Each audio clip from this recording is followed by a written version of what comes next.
October is a sweet month. In fact, Halloween helps make it one of the most sugary months of the entire year. That's probably why November is Diabetes Awareness Month. Dr. Melia Jampolis joins us now with more on how to tell the difference between sugar and all the sugar substitutes out there today. We also have Paddy Spence, the CEO of Zevia, to talk about why he gave up sugar and then bought a soda company. Good morning to you both. Good morning. Good morning. All right, we got to start with you. I have to know more, Paddy, about your journey into going sugar-free. Absolutely. Well, you know, I thought I was a healthy guy and I was consuming almost exclusively natural and organic foods. But when I actually stepped back and looked at it, I was getting 250 grams of added sugar a day. So about 1,000 calories a day just from sugar. And it was from things like fruit juice and protein smoothies and energy bars. So 13 years ago, I went off sugar and started using stevia, a natural plant-based sweetener with no calories. And it really changed my life. I have more even energy through the day, and I just feel better overall. There are going to be a lot of people who are going to say, okay, this guy gives up sugar, then how does it turn out that he ends up running a soda company? Well, you know, we're not just a regular soda company. Our fans call us the smarter soda, and there's a reason. Because our product has no calories, but it also has no artificial sweeteners. So stevia, a plant-based sweetener, is a perfect sweetening ingredient for soda.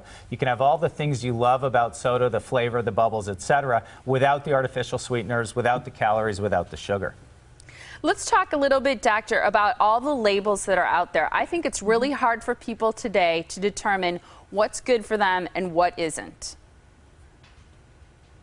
I absolutely agree with you, but the bottom line is that Americans are consuming way too much sugar, and we need to cut back. So even if it sounds healthier, like agave or honey or cane juice, we still need to reduce our sugar consumption. But I say, instead of looking at the front of the package, which can be very deceiving, you'd flip it over and look at the nutrition facts panel. So you really look at the amount of sugar in a particular product and pay attention to the serving size to reduce your total sugar consumption. Okay, break down for us, because I'm very interested in knowing stevia, aspartame, saccharin, sucralose. There's so many different words for sugar. How do you determine which ones are okay, maybe in moderate amounts, and which ones we should avoid? Right.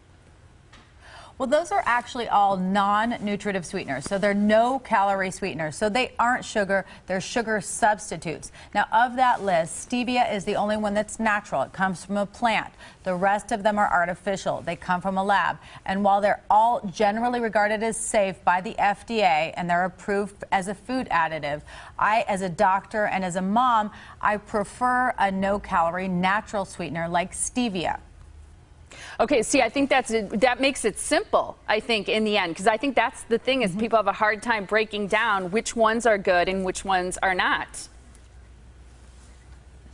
Yeah, and I don't like to use the term good and bad, you know, because I think that is kind of a little bit misleading. But I definitely recommend that patients, especially with children, cut back on artificial sweeteners and overall sugar. And if they want something sweet, like we all do, especially me, I have a sweet tooth, and my son, that they opt for a more natural option like stevia.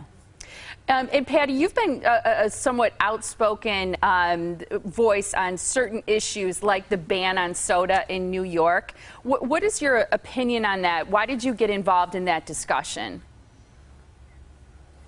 Well, we really feel strongly that there's a sugar crisis in America and frankly around the world.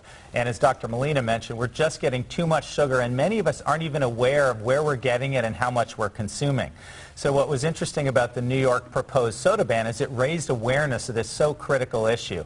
Regardless of which side you were on, we can all agree that we're getting too much sugar, and the more we're aware of it, the better. And where can people go for more information?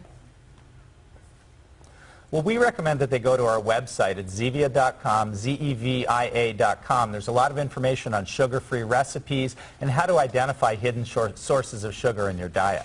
Thanks to both of you for your time today. Thanks for having us.